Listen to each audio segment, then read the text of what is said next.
The deadly consequence of making Deathworlders drop their mask. 1.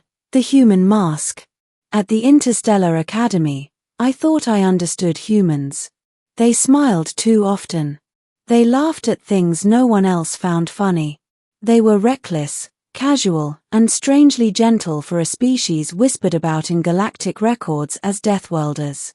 Don't be fooled, one instructor once told me.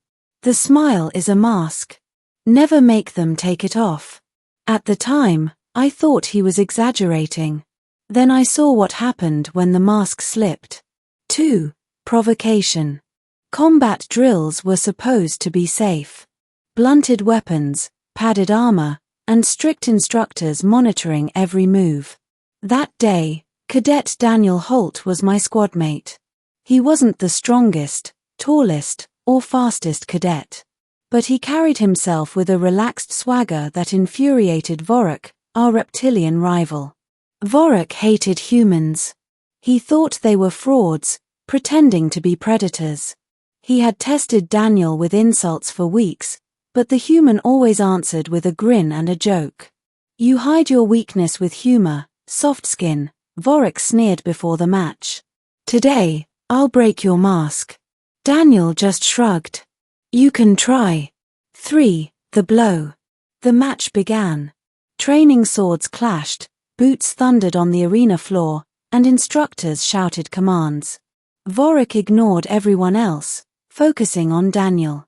He moved with lethal speed, his training weapon abandoned. From his belt, he drew a real blade. Gasps rippled through the spectators. Instructors shouted to halt. Too late. The strike came down in a savage arc. Metal bit into Daniel's shoulder. Blood sprayed. Everyone froze, horrified. A cadet was about to die. But Daniel didn't fall. He staggered, yes, blood dripping down his arm. Then he lifted his head, lips curling into a grin. And in that instant, the mask shattered. 4. The Predator unveiled. I felt it before I understood it. The human's presence changed. Gone was the warmth of his smile, the easy laughter. What replaced it was raw, suffocating, primal.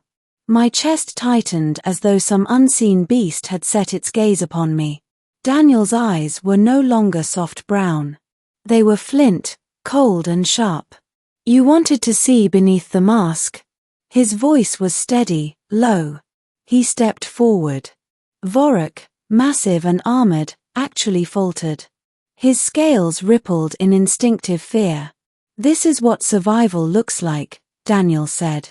On my world, we don't get to wear masks. We earn the right to smile. 5. The consequence. Daniel moved. Not with elegance, but with brutal efficiency. He struck once, just once, driving his blooded hand into Vorik's chest. The reptilian cadet flew backward, armor cracking as he slammed into the arena wall hard enough to dent reinforced plating. He crumpled to the ground, gasping for breath, unable to rise. Silence fell over the arena. Even the instructors hesitated, caught between horror and awe. Daniel stood there, blood dripping from his shoulder, breathing evenly. He didn't press the attack. He didn't boast. He simply looked around at us, eyes still sharp, grin still in place, but now we understood what that grin really meant. It was never weakness. It was restraint. 6. Aftermath. Instructors dragged Vorik away on a stretcher. Others tried to tend to Daniel, but he waved them off with infuriating calm. It's just a scratch, he said, though blood soaked his uniform. We stared. None of us could meet his eyes for long. The mask had slipped, and what we'd glimpsed beneath it was something older, hungrier, and infinitely more dangerous than any of us had imagined. That night, the whispers spread. He barely touched Vorik and broke him. He didn't even look angry. What happens if they really lose control?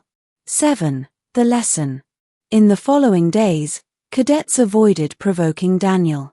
Even Vorik, once recovered, refused to meet his gaze. The instructors never punished the human. How could they? Vorik had broken protocol first, and Daniel had merely ended it. But the lesson lingered in all of us. Humans wear masks so the galaxy doesn't tremble every time they walk into a room. They smile and joke to keep their true nature hidden. And the deadly consequence of making a deathworlder drop that mask is simple. You will learn too late that what you thought was a peer was a predator all along. 8. Closing. I used to think humans wore masks to hide their weakness. Now I know better. They wear them to protect us.